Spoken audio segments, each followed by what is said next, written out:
I hate mornings. I especially hate mornings when I have to get up before my kids.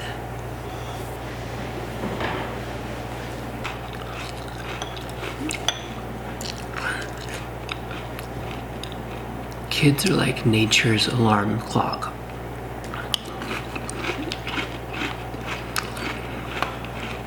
And no one should ever have to wake up unless it's one of their kids that's waking them up. Need that.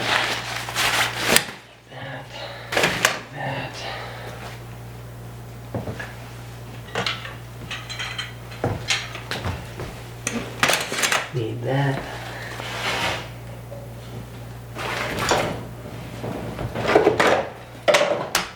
Need that. And I need that.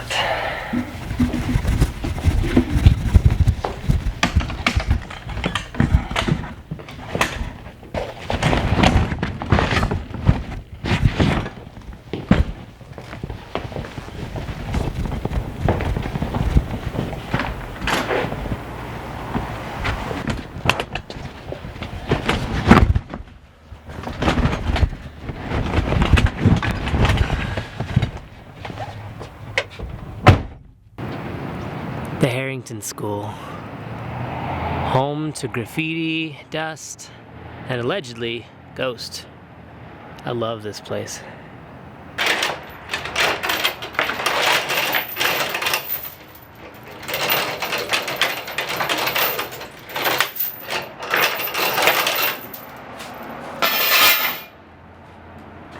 My sister-in-law's family owns this place. They let us use it from time to time for shoots.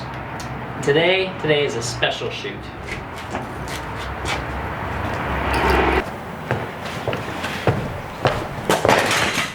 Today is the day we decide if we're switching from Canon to Fuji.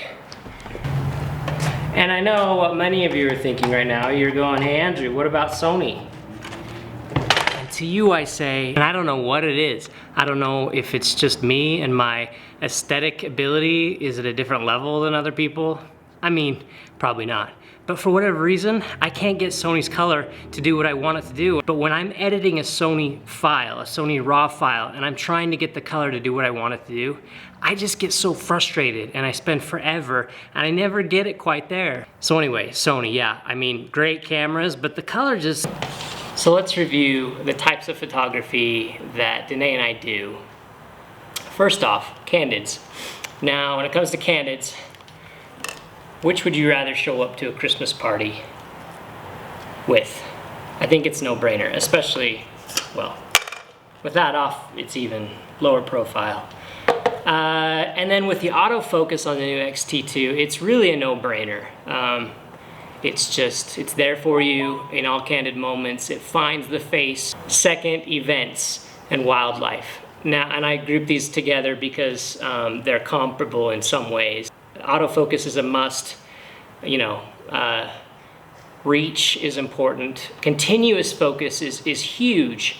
And I know that, you know, the XT-2 probably doesn't compete with the 1DS or whatever Nikon has, but for $1,600, it's incredible. And it's sure a lot better than the 5Ds. But as far as like reach, you know, I know that the line of lens that Fuji has is not quite there yet compared to Nikon and Canon. So the jury's still out also. I have a 2x extender coming on Monday that I'll couple with this lovely 50 to 140 millimeter, and I'll go do some wildlife shoots. So the jury's still out, we'll see. Third, street. Again, which would you rather have when you're trying to be inconspicuous? I think it's pretty obvious. We've been shooting with the X100S for street for some time, and it's our favorite street photography camera. And so really it's, again, no-brainer. The XT2 and the X100 series are going to be our go-to for street. Fourth, we shoot a lot of pets. And in pets, you know, I was waiting to see what happened with the Canon 5D Mark IV. For pet photography, you know, having this magic here is just like it's so important. And you know, I tried Sony, as I mentioned, and I couldn't do it. So I was really just waiting to see what Canon did, and Fuji's never been an option for me because they've never done autofocus well until now. So when the 5D Mark IV showed up and it didn't have an articulating screen, that was a deal breaker for me. Canon, why do you not think that this stuff is important to pro photographers? I don't understand why you don't put articulating screens on your higher end cameras. It just, I mean. So fifth, portraiture. That's why we're here today. Today I have two questions regarding the portraiture of these two great camera manufacturers. My first question is, can the Fuji glass come anywhere near the 85 1.2? Guys, this is my baby. When it comes to like that list of 20 things you love more than life itself, things like God, wife, children, this lens, well, I mean, it doesn't make that list, but it is on the list of things that I like more than sleep, which is, so anyway, yeah, that's my first question is, can either of these lenses, and the 56mm 1.2, which is an 85mm equivalent in 35mm terms, or the 50 to 140mm, which is a 70 to 200mm equivalent. The question is, will either of these lenses be able to compete to any degree with this lens? The second thing that I'll be asking in this shoot is which of these two lenses I like better for portraiture. Again, the 56mm or the 50 to 140mm. I'm not used to saying that, 50 to 140. Anyway, which of these works better for portraiture? That's what I want to know.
Feel like you got stuff on?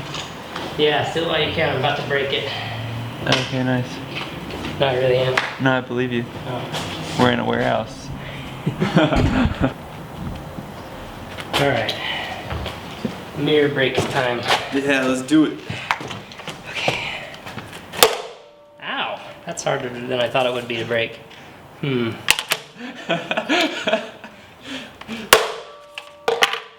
don't know how to break it. I think my idea is grab the thing and step on it. That's a good idea. But do you want like the shards to stay in the mirror? No. I want the shards to be sharded. That sounds not quite what I wanted.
As far as first reactions to that first real shoot with the Fuji, I have to say I enjoyed picking up and shooting with that Fuji way more than the Canon.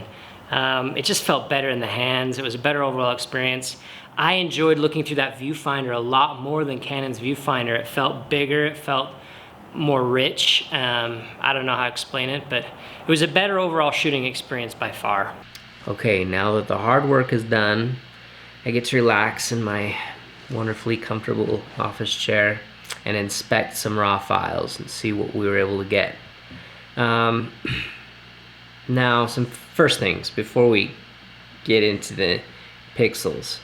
I want to just talk about where we are so far. And that is that we were analyzing several things in this episode, but one and very important aspect is camera bodies. I was comparing the 6D to the XT-2. Now, 6D for multiple reasons. One, it's a comparable price point to the XT-2. And two, it happens to be the body that I shoot with as a Canon user for a lot of reasons. I really like it. So, the things that matter most to me when it comes to a camera body, and these might not be the same as you, they are the most important things in a body for me. 1, autofocus. 2, size. 3, articulating screen. And 4, the shooting experience. So let's talk about autofocus. I don't know what we need to talk about. The XT-2 has better autofocus. So that's a win for Fuji. 2, size. Yeah. 3, articulating screen. Now, I really did a thorough test of this, and I tried, but I could not get this 6D to articulate, so win for Fuji. Again, why Canon? Why don't you just put articulating screens on your 4th shooting experience? I thoroughly enjoyed shooting with the XT-2. I found it was, everything was where I needed to be. Even after just 5-10 minutes of shooting with it, I already did not want to shoot with the 6D anymore. Color, they're comparable. I love Canon color, I love Fuji color. I don't think I could make a decision between the two. Certainly, I can easily decide not Sony. Again, just my opinion. Okay, so that's the camera body. So let's get into the lenses and what we're able to get in RAW. I was gonna have Danae be an impartial viewer, not sure which photos belong to which lenses, but it didn't work out, and I want to get this video out. She's just been a busy woman lately. So I did my own review of these photos, but what I did was, first off, I went through all of the keepers, and I zoomed into the eye, and I kind of shuffled things around. And then, as you'll see on the screen, with it zoomed into the eye, I gave it a score from 1 to 5, although I never rate anything of 5, so I don't know why I do that, but 1 to 5, but you know, the highest anything gets is a 4. And I'm rating this based on sharpness. Now, one thing that's important to keep in mind, this is not a scientific test. I'm not printing out some sort of chart to take a photo of on a tripod in perfect conditions, because I don't shoot like that. When I shoot, it's run and gun. I'm moving a little bit, I'm breathing, my subject might be moving. The camera is auto-focusing. I'm moving the focus points, I'm trying to get the right exposure. All of these things are happening real time. And my ability to use the camera to get a sharp image is absolutely vital to a test in my mind. Why would you ever test without that being part of your test? I don't know. I don't understand that.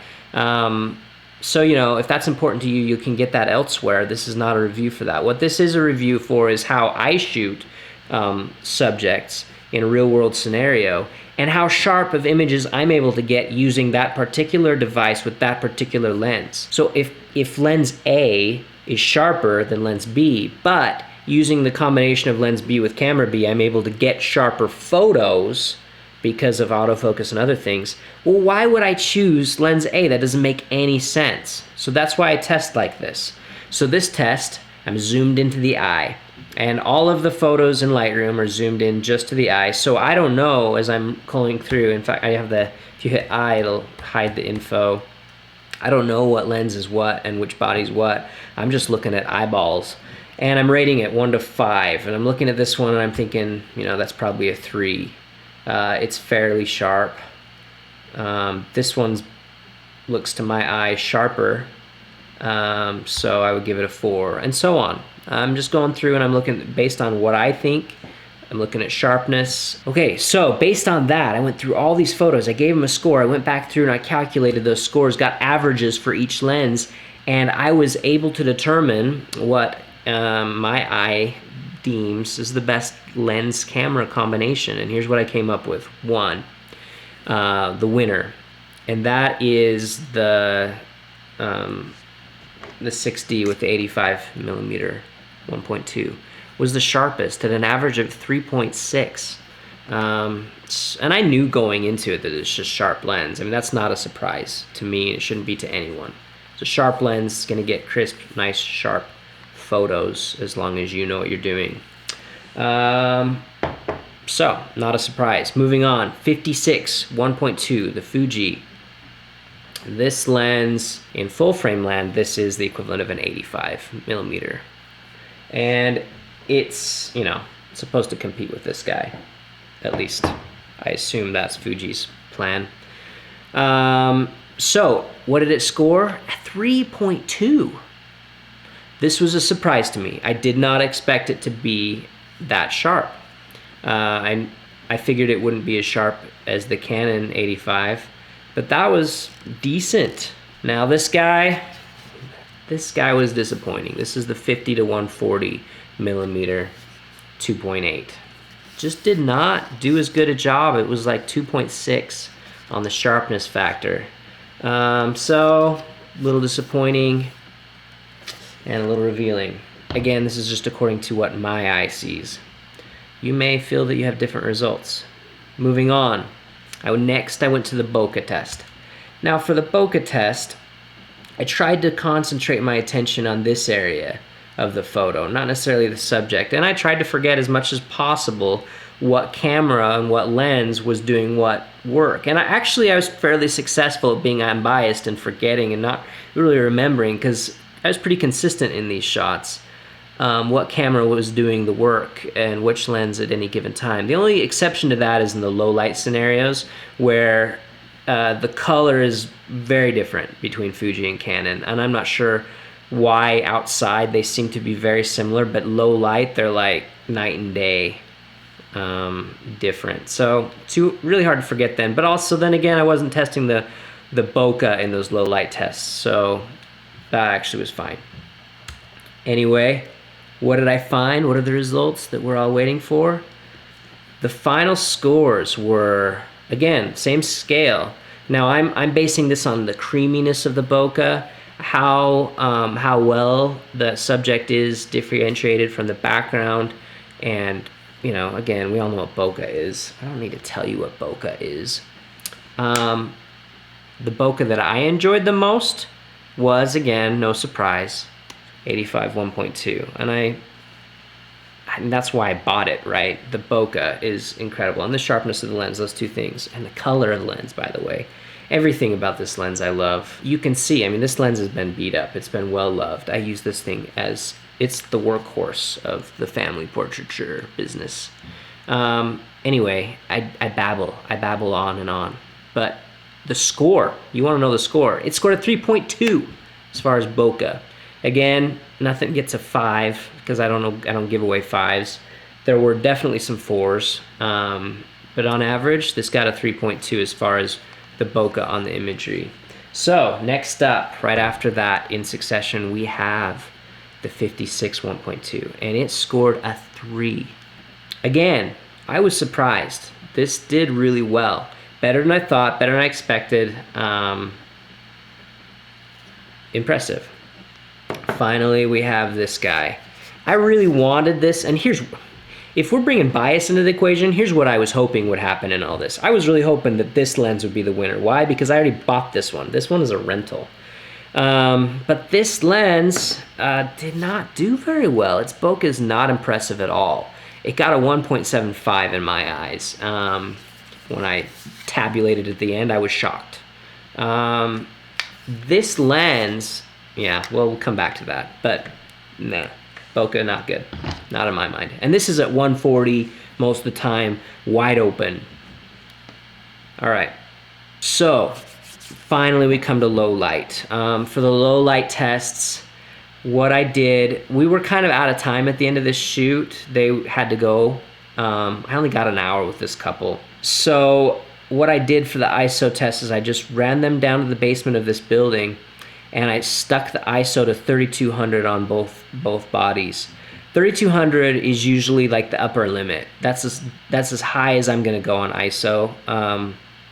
I don't ever go higher than that because I don't feel like the images are usable. Even with recovery and noise reduction, I've never been happy with it. So 3200, that's my upper limit. So I wanted to see how the Fuji XT-2 compares to the 6D. And in my experience, the 6D is really good in low light. I feel like it's the best Canon body in low light, personally. So here we go. What I did here, this was fairly straightforward. I didn't have as many shots to work with. Really, it's just a matter of zooming in and looking at how two things, the faces and the shadows. So the very first thing is, let's zoom into a face. This is looking at looks like we got the 56mm 1.2. And if we zoom in real close to the face, it's not wonderful. And I didn't expect it to be wonderful, but I hoped it might be a little bit better. Had higher hopes for the Fuji. And this is probably where the crop sensor comes into play the most, or this is probably the first time I've really noticed it anyway. But when I'm zooming in other areas, I didn't really notice. I mean, it's got a pretty high megapixel count. I would say that the differences between the crop sensor in this case and how far we've come and a full frame are pretty minimal, and most of it's marketing. That's just my opinion. But when it comes to low light, I think this is probably the main place where you're gonna see a difference. And I would describe the ISO grain as wormy. You notice that there's little lines of connected blotchiness, and it's not as speckled, if that makes sense. But like if we go over to the Canon 85 and we zoom in on her face, we're gonna see, still not wonderful, but it's not blotchy. It's more differentiated and less noticeable when you zoom out. It's a finer grain, more pleasant grain in my mind. The other interesting thing is I actually like the Fuji color in low light a little better than the Canon, but again, that's just preference. You get a little more reds, I notice here, and some of that may be the difference. I mean, the white balance, I have the same settings, but regardless of that, same thing. We move over here to the shadow, where the shadow crosses the kind of the bluish green here. And this grain I find more pleasant than the Fuji grain, which is a disappointment. Again, it's wormy, right? It's blotchy and wormy. It's like a bunch of worms writhing about. It's not pleasant. It's a bummer. Anyway, so in my mind, Canon with the 85 1.2, which is a low light fiend on the 6D, kind of blows the XT-2 out of the water regardless of which Fuji lens you have. It's just a lot better. So conclusions. Now that we have a Fuji body that can compete with the Nikon and Canon bodies on function, for me, it's a no-brainer. The XT-2 wins, just hands down. In every category that matters to me, it's a better camera body. Next conclusion. This lens, the 50 to 140 millimeter, it was supposed to be, I assume, it was supposed to compete with the 70 to 200 millimeter full frame lenses. It doesn't. It's at least not for portraiture, which is where a lot of people use it. This isn't gonna be the 70 to 200 Canon 2.8 killer. It won't compete at all. And if you're thinking about getting this to replace it, it'll disappoint you, in my mind. it's not as sharp and it doesn't have as good a bokeh. So, you know, maybe it'll be good at events. Maybe it'll be good for wildlife. I've got the 2x modifier teleconverter on order, and I'm excited to try that out in a wildlife area. I'm not high maintenance in that area, and that's not how I get my living though. So, you know, I don't think you move to Fuji if that's the kind of shooting you do, at least not yet. So anyway, this lens, not quite there yet. Also, there's the clunk. It just doesn't feel right. Final conclusion, and this is the hard one, guys. As I mentioned, this lens is amazing. It is my world when it comes to like photography. It's just so good. It's just a beautiful, beautiful specimen of glass and of performance, of beauty. It has everything I want in the lens. So again, it would be hard for me to move on. But then along comes this little guy. And in many ways, he's like the little brother of this guy. He's like, hey, I'm cool too, wait for me. And he's, you know, the tag along. He's right there with him. He's doing everything the big brother's doing. He's not quite there, but he's pretty close. Close enough that, I mean, it was a 0.2 difference for me in the bokeh-ness. And it was, what did I say? I don't remember. It wasn't quite as sharp either. But you know what? We pay that extra $1,000 for that extra f-stop and that extra level of sharpness and color. I mean, I paid that $1,000 to get to this for just teeny tiny bit of difference.